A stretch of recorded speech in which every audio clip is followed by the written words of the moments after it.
She's only here because of a diversity quota. He said it loud, on purpose, in front of everyone.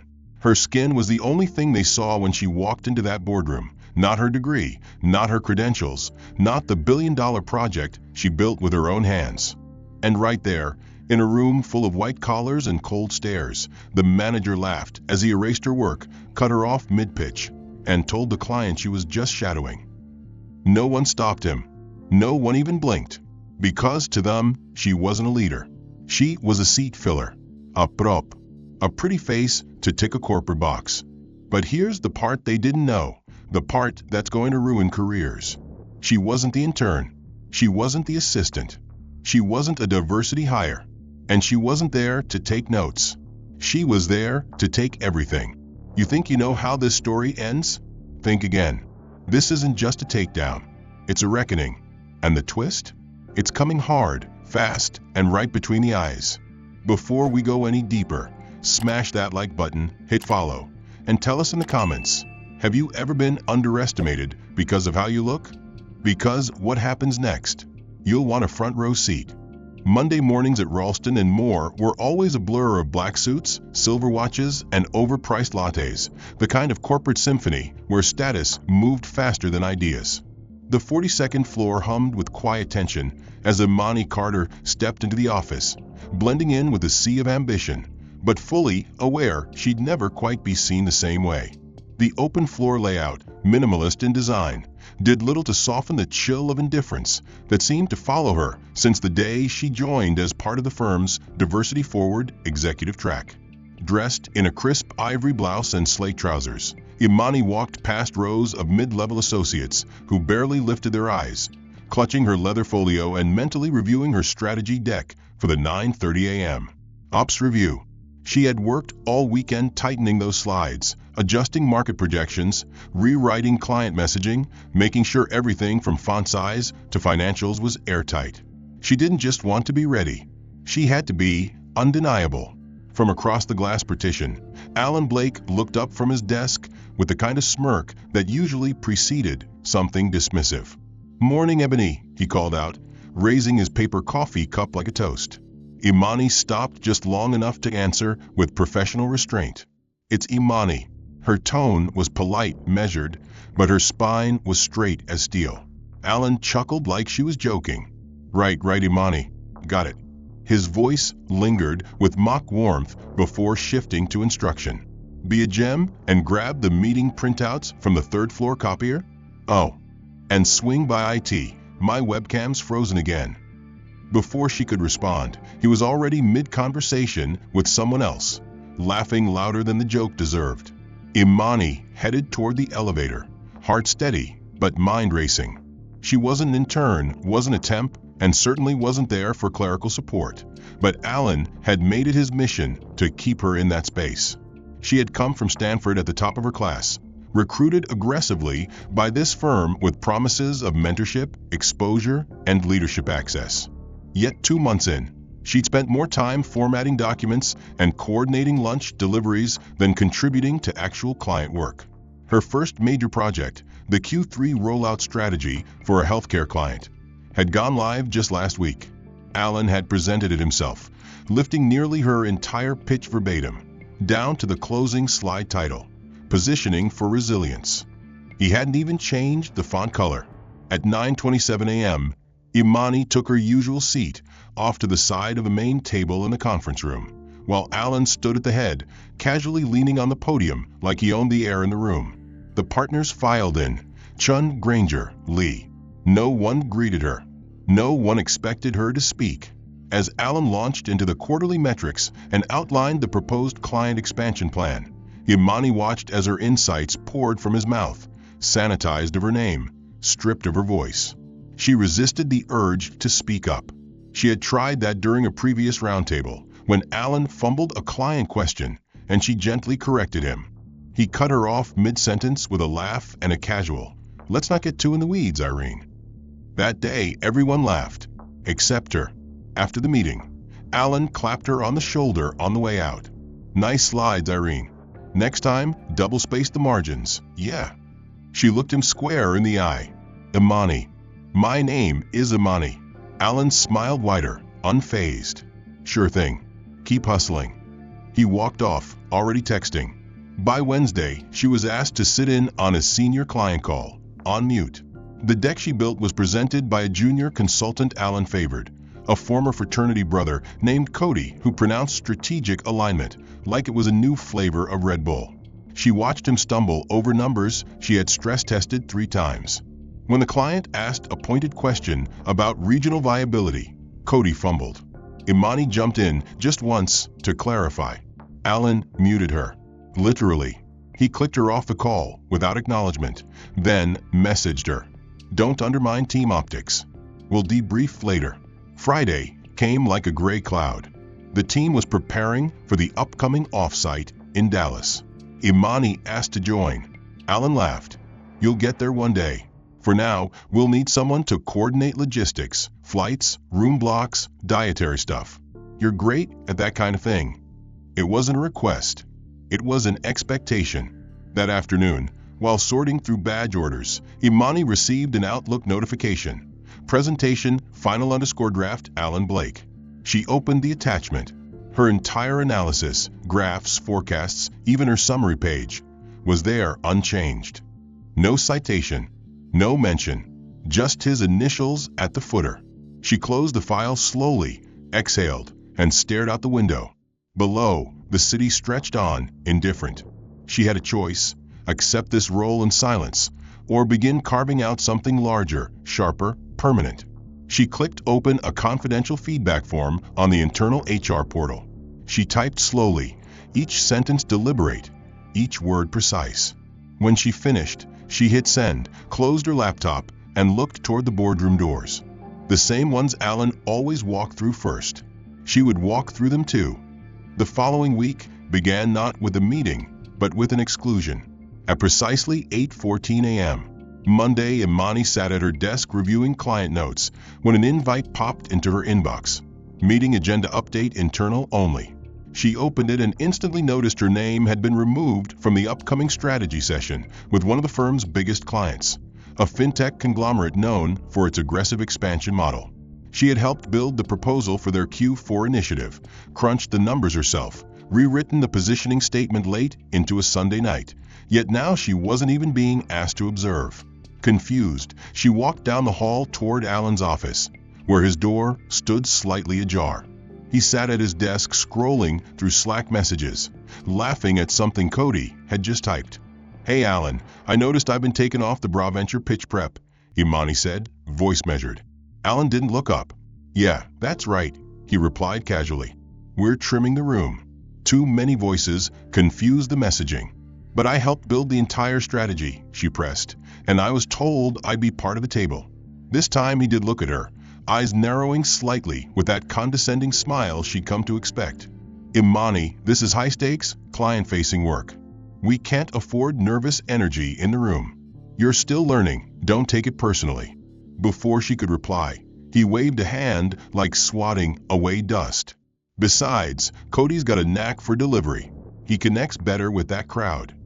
Stung, but not surprised, she turned and walked back to her desk, passing a small group of associates huddled in laughter near the break area.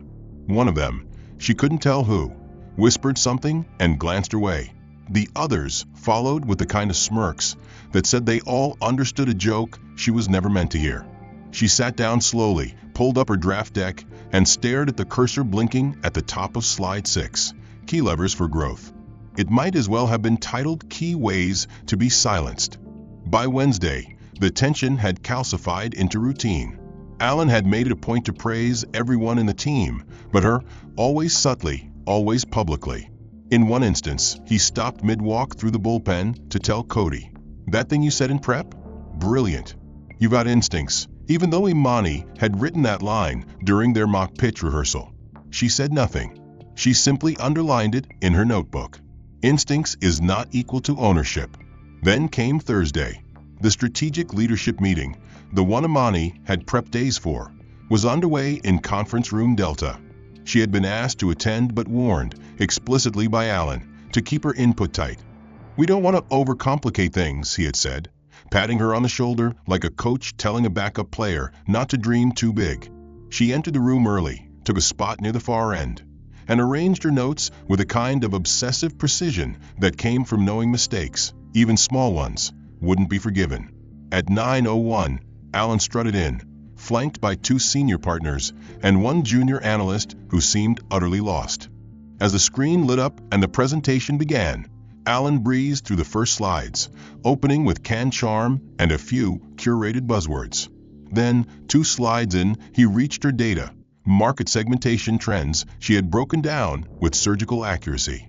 "Here's an interesting one," he said, clicking into a chart. "I had this thought last week about generational churn and financial anxiety." Imani blinked. "You had this thought?" She wanted to say. That chart had taken her 4 days of late-night revisions and 2 calls with an outside consultant. But the room nodded along, taking notes, impressed.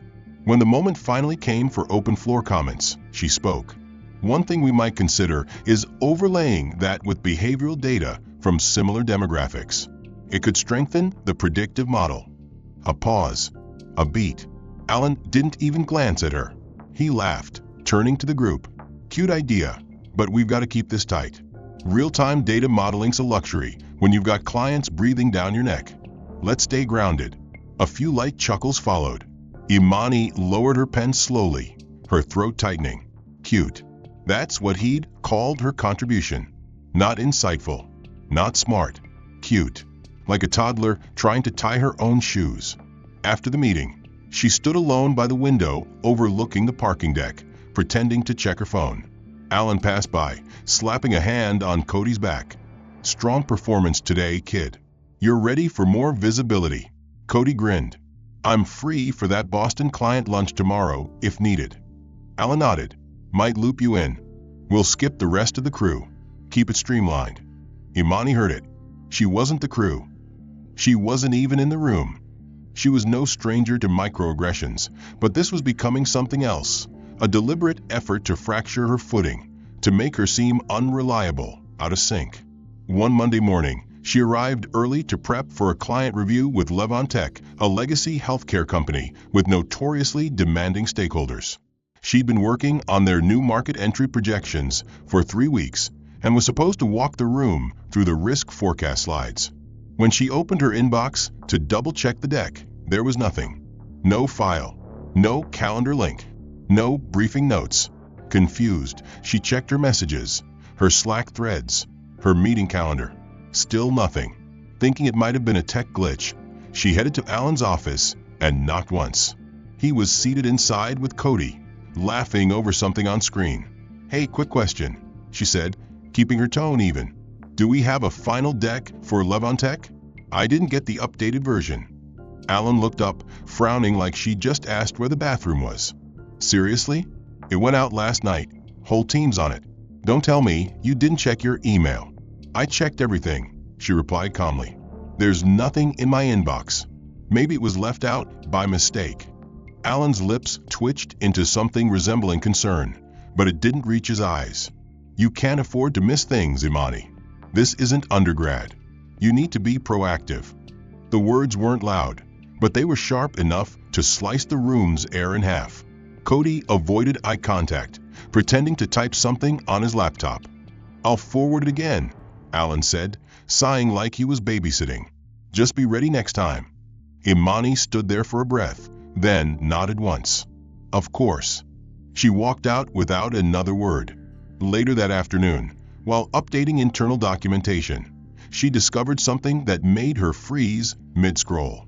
In the project folder labeled LT_slide_prep_V7, she found the shared email thread Alan had referred to. She hadn't been CC'd. Not once. Every other team member was looped in. And at the very bottom, a note from Alan to Cody. "Let's see if the diversity darling even notices she's missing." Betting she won't. Her hands tightened around the mouse, pulse climbing in slow, seething beats. She took a screenshot. Then she took another. The next day brought another blow, but this time, Alan delivered it himself, by accident.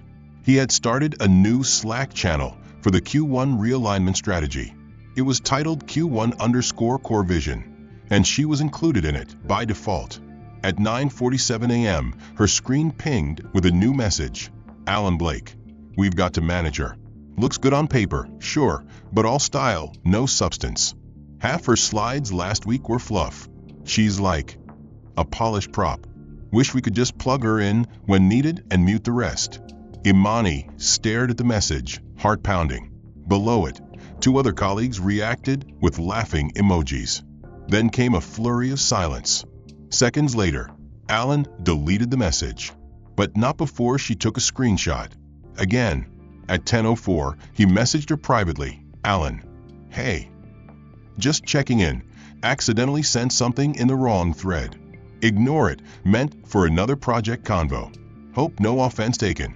After weeks of being sidelined, silenced, and systematically undermined, she had finally been tapped, grudgingly by Alan, to present her analysis on consumer behavior shifts in the post-pandemic market, specifically among Gen Z and minority-led households. Her data was strong. Her model had been vetted by 2 external analysts. She had graphs, projections, case studies. What she didn't have was trust. Not from Alan, and definitely not from the people who still saw her as a diversity checkmark with good shoes. That morning, she arrived earlier than usual, clutching her laptop and a bound copy of her report. The room was already humming with conversation by the time she stepped in. Sleek suits, leather portfolios, the low hiss of espresso machines, and guarded laughter echoing off the glass. Alan stood near the head of the table, leaning in toward a group of partners, recounting some half-funny story about a networking dinner gone sideways. When he saw her enter, he gave a polite, practiced nod, but didn't acknowledge her beyond that. She took her place, plugged in the HDMI cable, and queued up her presentation. At 9:08 a.m., the lights dimmed slightly. Elizabeth Chun, the managing partner, called the meeting to order. Let's get into key verticals first, she said, flipping through her printed agenda. Alan, you're leading the consumer section? Alan cleared his throat and gestured toward Imani. Actually, Imani Carter will be walking us through that portion. She's been deep in this data.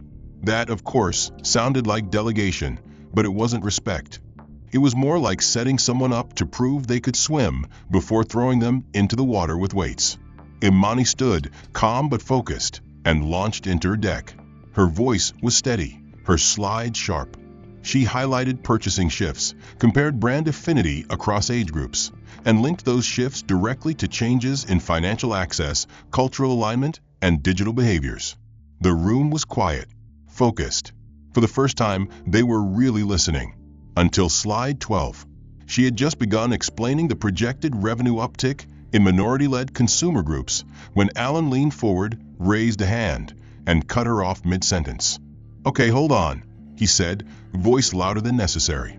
This is all very heartfelt, Imani, but let's not drift into diversity PR. We're here for strategy, not sentiment. The room shifted. One person chuckled under their breath. Another cleared their throat. Imani froze, her words suspended in her mouth. Excuse me, she said, keeping her voice as flat as possible. Alan smiled the way people smile before they pull the trigger. I mean, come on, brands don't need feel-good optics. They need conversion rates. Roy, your numbers are sweet, but they're not real strategy. The air thickened. Imani looked to Elizabeth, who remained unreadable. No one said a word. She felt the heat rise behind her ears, but she didn't flinch. She clicked through the next slide, her voice even colder now. These numbers, she said, represent $23 billion in annual purchasing power. If that's sentiment, then your definition of strategy needs revision. A few eyebrows lifted. Someone in the back scribbled notes faster. Alan leaned back, amused but irritated. Let's just move on. We'll circle back to that later. The rest of the meeting blurred. When it ended, people trickled out of the room in pairs, murmuring small compliments about the food spread or the slide design, but not the substance. Alan lingered behind with one of the finance directors, Mark Halford, who hadn't contributed a single word all morning. As Imani unplugged her laptop and gathered her materials, she heard Alan's voice, low but clear. I swear, I don't know how she got through the door, he said. These quota hires are getting out of control. Mark chuckled, replying with a shrug. She's got polish. I'll give her that. Imani turned slightly, not enough to be obvious, but just enough to see them both. They didn't know she was still there. They didn't care. That's what hurt most. Not the insult, the indifference. She walked out without a word, each step perfectly composed.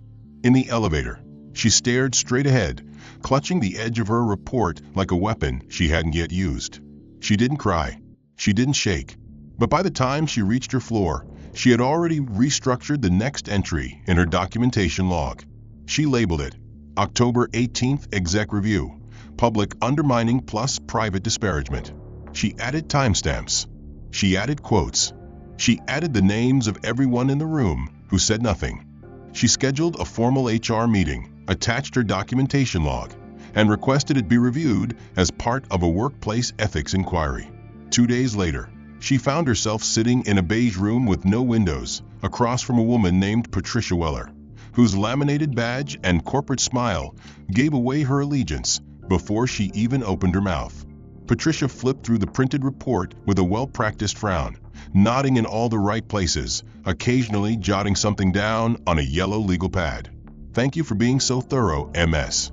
Carter," she said at the end, folding her hands together. "We appreciate your transparency." Imani waited for the part that mattered. The next sentence. Patricia shifted slightly in her seat and exhaled. "Now, I want to be honest with you," she began, her voice softening. "What you've outlined here is concerning, but not necessarily uncommon. These situations can be delicate. Alan's a partner, as you know, and a high-value asset to the firm." Imani stared at her, unmoving. "So what does that mean?" she asked. "Are you opening an investigation?" Patricia gave a sympathetic smile that didn't reach her eyes. "Not at this time. We believe in resolving issues collaboratively before pursuing formal channels. Our advice is that you continue documenting, stay focused, and don't allow this to derail your growth. You've worked hard to be here.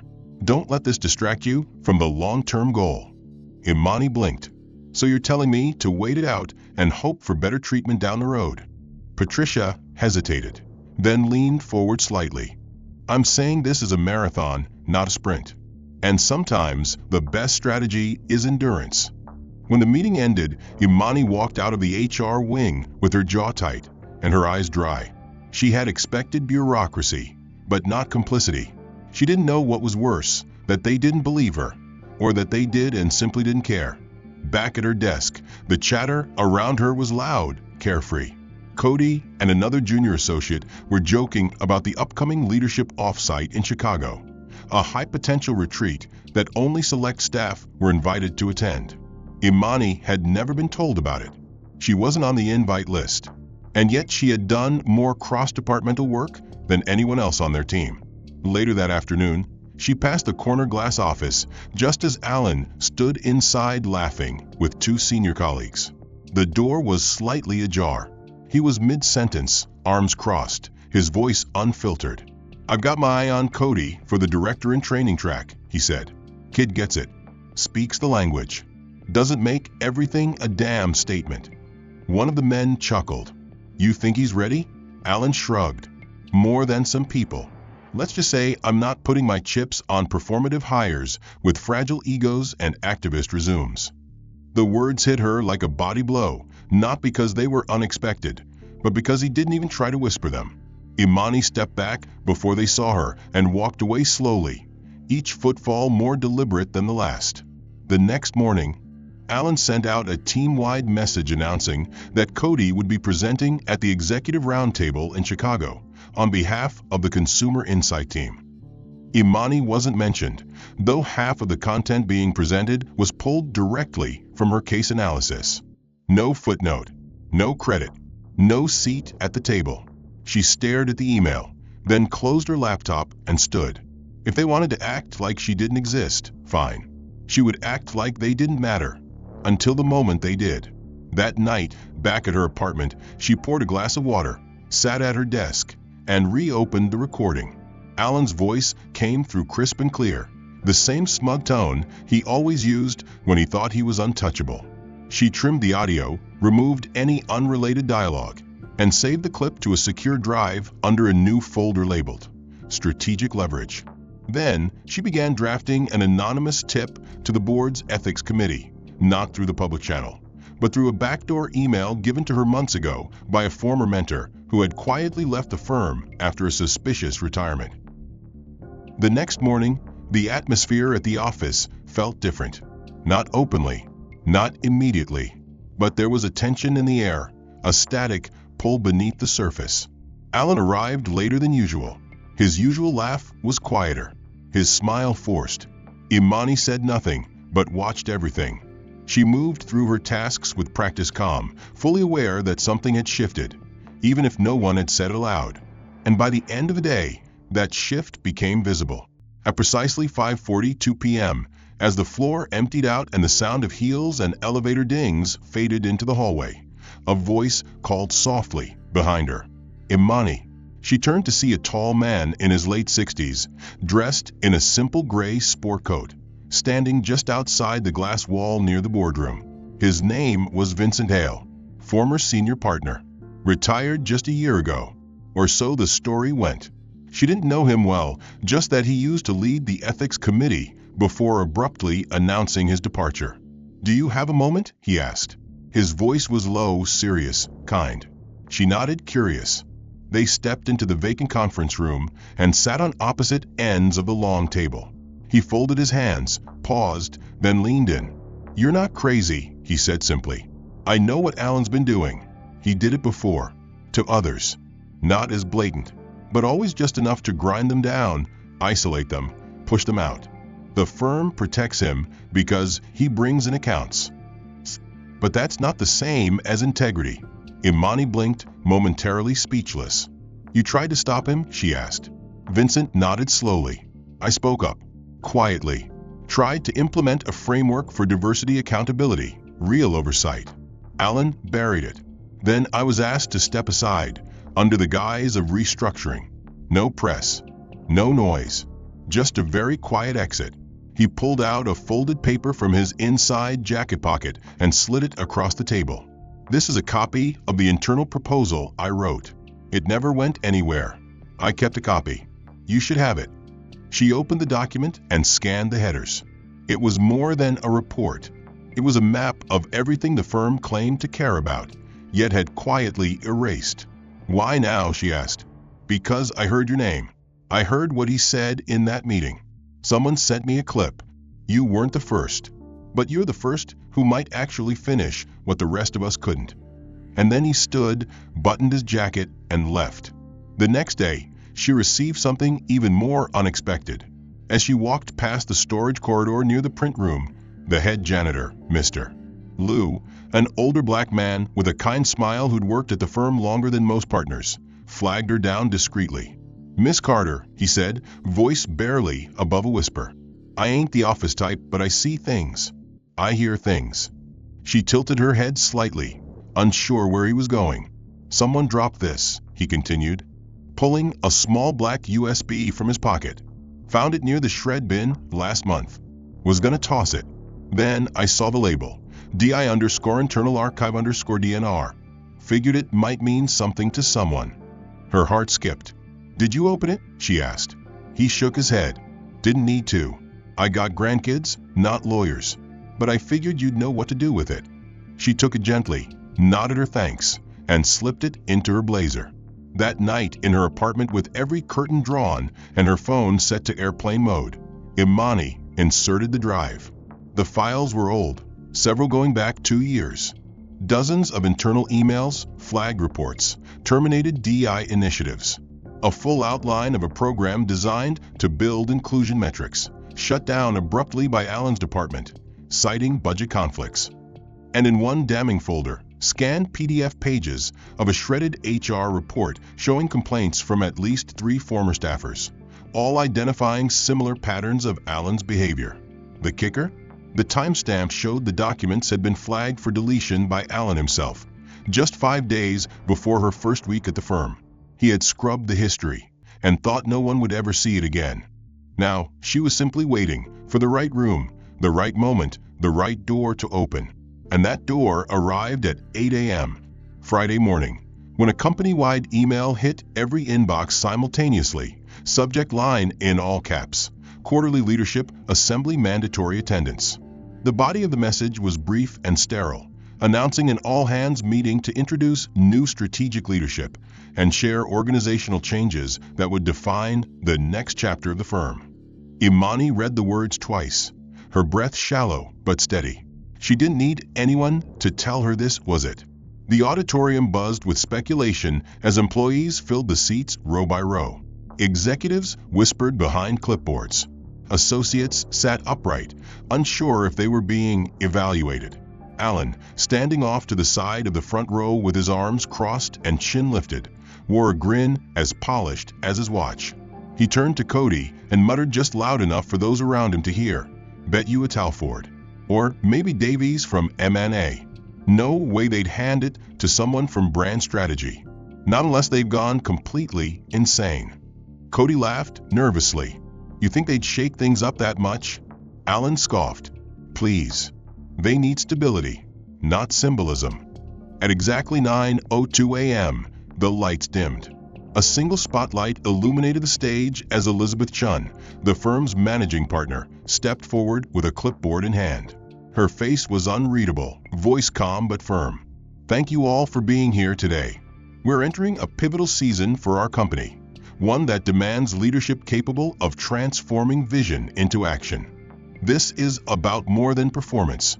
It's about values, legacy, and the people we choose to lead us into what's next." A hush swept across the room. "So," she continued, her tone sharpening, "please welcome the person who will be guiding that vision, our newly appointed Chief Executive Officer." Alan leaned slightly forward, eyes glinting, the corner of his mouth twitching into a victorious smirk as he prepared to rise, already rehearsing the expression of false humility he'd wear when shaking hands and accepting congratulations. But then the side door opened, and everything shifted. Because it wasn't Halford.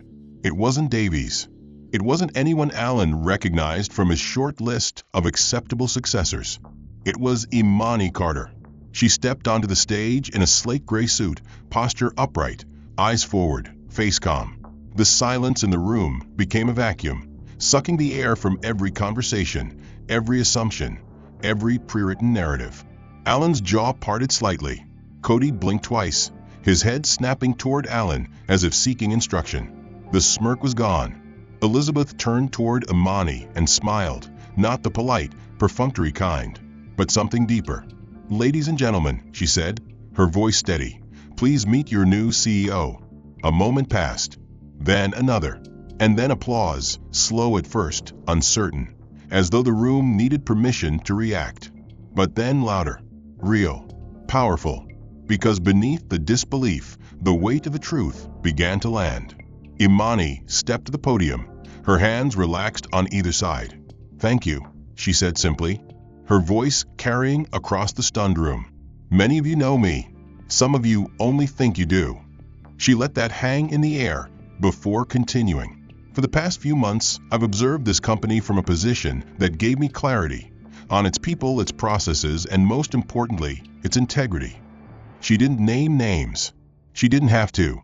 Her eyes scanned the room, landing for just a second on Alan, who sat motionless, pale, mouth clamped shut. Leadership is not about dominance. It's not about charm or tradition or legacy. It's about accountability.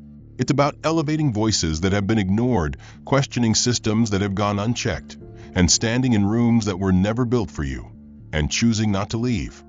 No one moved. Not a breath was wasted. "So let me be clear," she said, voice low but resolute. "That era ends today. This company will evolve. From the inside out." She stepped back. Elizabeth returned to the microphone. "Effective immediately, all department leads will report directly to MS Carter. Transition plans will begin today." Her eyes flicked to Alan briefly. "Any structural concerns will be addressed in the closed-door session at 11. Alan sat back, chest rising and falling quickly, like he was trying to stay composed while the floor beneath him shifted. He turned toward Cody, who wouldn't meet his eyes. The applause reignited, and this time it didn't waver. It thundered. The applause hadn't even faded Before the ripple effect began, conversations in the back rows shifted from surprise to disbelief to uneasy speculation. Phones were discreetly tucked away as executives realized what had just happened wasn't a PR stunt or symbolic reshuffling. It was a seismic redirection of power. Alan, still seated in the front row, blinked rapidly, his body unnaturally stiff, as if his mind was struggling to reconcile what his eyes had just witnessed. His lips parted, but no words came. Then, finally, he muttered under his breath, loud enough for those closest to him to hear, but quiet enough to preserve what little dignity he thought remained. She's the new CEO? The words felt foreign coming out of his mouth, as if the letters themselves refused to belong to the reality now forming around him. Elizabeth Chun, still standing at the podium, turned ever so slightly in his direction. "Yes, Alan," she said, her tone clipped and cold. "She is." The silence that followed wasn't awkward, it was surgical. Imani remained where she stood beside the stage stairs, posture composed, gaze unwavering, watching him without anger, without triumph, just certainty. Alan rose slowly from his chair, trying to reassert control with forced composure, brushing down his lapels and straightening his tie. "There must be some mistake," he said, directing his words toward Elizabeth, but his eyes flicked to Imani. "I mean, wasn't she brought in under the executive development track? She hasn't even run a division, let alone." Imani cut in before Elizabeth could respond. Her voice was calm, clear, and resonant. "There's no mistake, Alan." She took a step closer. "I've been here. I've watched. I've listened. I've experienced everything this firm quietly tolerated, and everything you so loudly embodied." Murmurs began spreading again throughout the auditorium. Alan's face flushed a deeper shade of red. "You don't understand how things work," he said sharply, trying to recover ground. "There are systems in place, policies, hierarchies. You can't just walk in here and start tearing that down." Imani didn't blink. "I'm not walking in," she said. "I was already here. You just refused to see me." She held his gaze for a long moment, then turned to Elizabeth and gave a single nod. Elizabeth opened a manila folder she'd been holding, retrieved the letter, and approached the front row. "Alan Blake," she read, voice steady, "effective immediately. You are placed on administrative suspension pending a formal review of your conduct, including multiple violations of the firm's ethics and anti-discrimination policies." Gasps erupted, some barely masked, others unfiltered. Alan's shoulders tensed. "You can't be serious," he snapped. "This is outrageous. You're basing this on what, rumors? Retaliation?" Elizabeth shook her head, handing him the letter. "We're basing this on evidence. Digital, verbal, and written. You've had your chance to correct your course. You chose arrogance over accountability." Imani watched as Alan stared at the paper, his hand trembling slightly despite his clenched jaw. He glanced around the room, expecting anyone, to speak on his behalf. No one moved. Even Cody was leaning away, silent, pale. His earlier loyalty evaporated into self-preservation. Alan turned back to Imani, one last attempt at control flickering in his eyes. "You planned this," he said, almost spitting the words. "You set me up." Imani responded with a soft exhale. "No, you did that yourself. I just stopped covering for you." Security entered the back of the room without a sound. Two quiet men in black suits approached the front row, their presence calm but unmistakable. Elizabeth gave them a single glance. Alan saw them and stiffened, his pride finally cracking into something raw. "I built this place," he growled under his breath.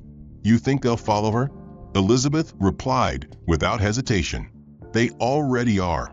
Imani turned to the audience, now completely focused, the entire company witnessing the fall of a man who had once believed himself untouchable. "For those wondering what comes next," she began, her voice unwavering, "know this. We are not dismantling structure. We are correcting its foundation. This is no longer a place where fear is power and silence is survival. That ends today."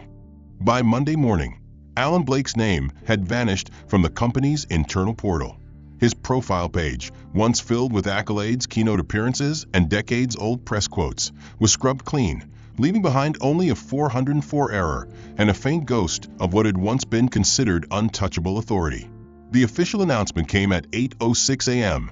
via a firm-wide email bearing the subject line, "Formal Leadership Update, Executive Disciplinary Action." It was short, but lethal in tone.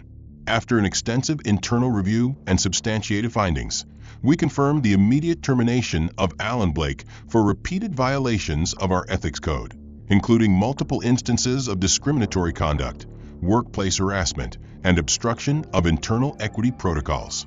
We regret that these issues were not addressed earlier, and we take full responsibility for the failure of prior leadership in responding appropriately. This is not just a disciplinary action, it is a reckoning. Our apologies go out to all current and former employees affected by this pattern of behavior. Signed, Imani Carter, CEO. Imani had written the message herself, every word chosen with surgical precision. She didn't allow legal to dilute it, didn't let calm soften its tone. She wanted it to be clear, loud, and undeniable. The response was immediate.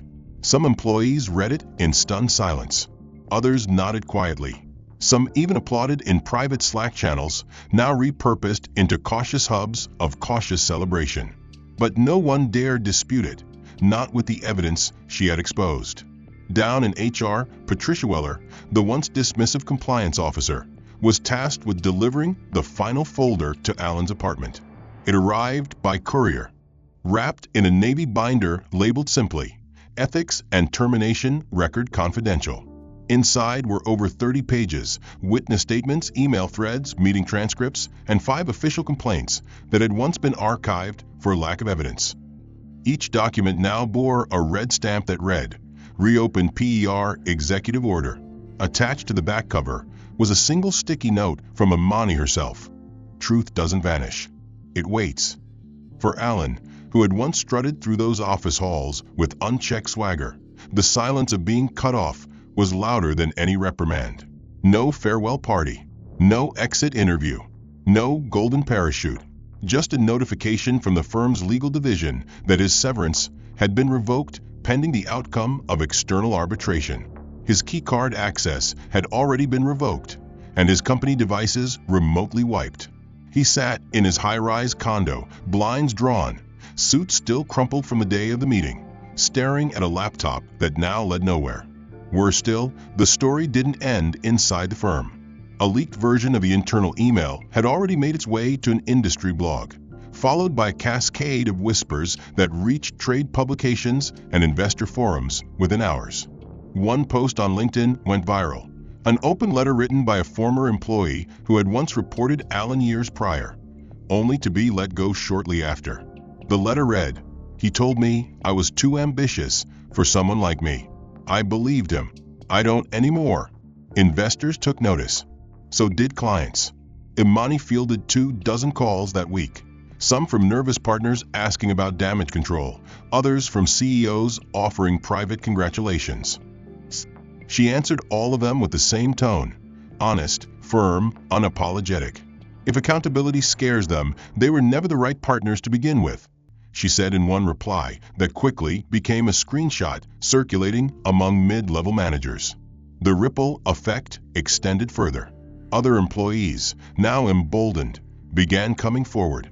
A project manager from the marketing team requested a closed-door meeting with HR to disclose similar behavior from another department head. A junior analyst quietly emailed Imani directly to say, "I never thought I'd see someone like you in that seat. I never thought I could dream this big. Now I do." The shift wasn't just structural. It was psychological, cultural, permanent. As for Alan, his attempts to secure a new position elsewhere were met with veiled hesitations and stiff rejections. The industry had changed overnight. His reputation now followed him like a shadow he couldn't shake. One recruiter said plainly over the phone, "I'm not going to lie to you, Alan. No one wants to touch this, especially not after that board statement." Time didn't erase the past, but it gave space for transformation. And by the time 6 months had passed since Alan Blake's termination, the firm he once dominated no longer resembled the place he had known. Under Imani's leadership, The culture had shifted in ways both quiet and profound. Policies once buried in unread handbooks were restructured into actionable frameworks. Mentorship initiatives flourished, particularly those aimed at underrepresented talent. And internal promotions reflected merit, not familiarity. What once felt rigid now felt responsive. People spoke up. People were heard. The walls no longer whispered intimidation. They echoed movement. And yet, beyond those walls, somewhere far from the glow of executive boardrooms, a different kind of reckoning was taking place. In a sun-drenched community center on the south side of the city, a vocational workshop had just begun. It wasn't glamorous. No catered lunches, no clickers, no quarterly goals projected onto glossy screens. But it was real. A group of teenagers sat around folding tables, sketching mock resumes, learning how to write cover letters, discussing the subtle art of navigating interviews while still being unapologetically themselves. At the front of the room, helping one of the students draft his elevator pitch, stood a man with graying hair and a softened jaw. He no longer wore tailored suits or silk ties. He wore navy polo jeans and a humility that had taken him years and a painful fall to earn. It was Alan Blake. He didn't speak much during the session, and he never introduced himself as anyone of importance. He simply listened, answered questions, offered pointers. He corrected grammar gently, not condescendingly. And when one of the students asked what he used to do, he paused for a long time before answering. "I led people," he said, "but I didn't always lead well." The room was silent for a second. Then someone nodded, and they moved on.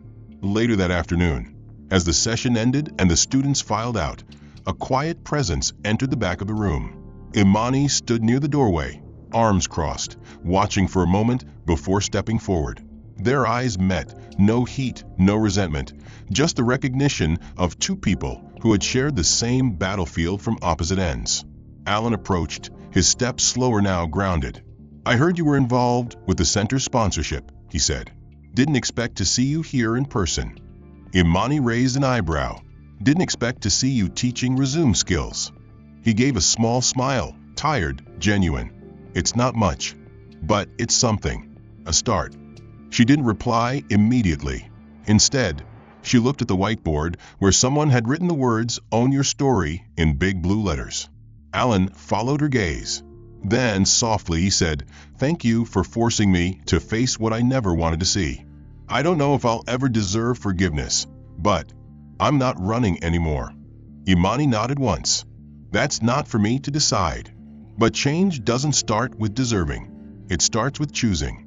They stood there for another moment, two people shaped by the same fire, walking in different directions, but no longer pretending the other didn't exist. That evening, Imani returned to the office, alone. The building was quiet, washed in the amber hue of a late spring sunset pouring through the tall windows. She entered her corner suite, not because she needed the view, but because the seat itself had meaning. It was the same office Alan once occupied, but now it bore no trophies, no signs of conquest. Just clean lines, warm light, and walls filled with moments. On the far wall hung a collage, photographs of employees across the company, junior analysts, cleaning staff, interns, VPs, all laughing, working, thriving. No filters, no press shots, just life. At the center of the wall was a plaque. It wasn't gold, it wasn't flashy, but the engraving was clear. It read, "Justice isn't given. It's built by those brave enough to remember what it felt like to be silenced."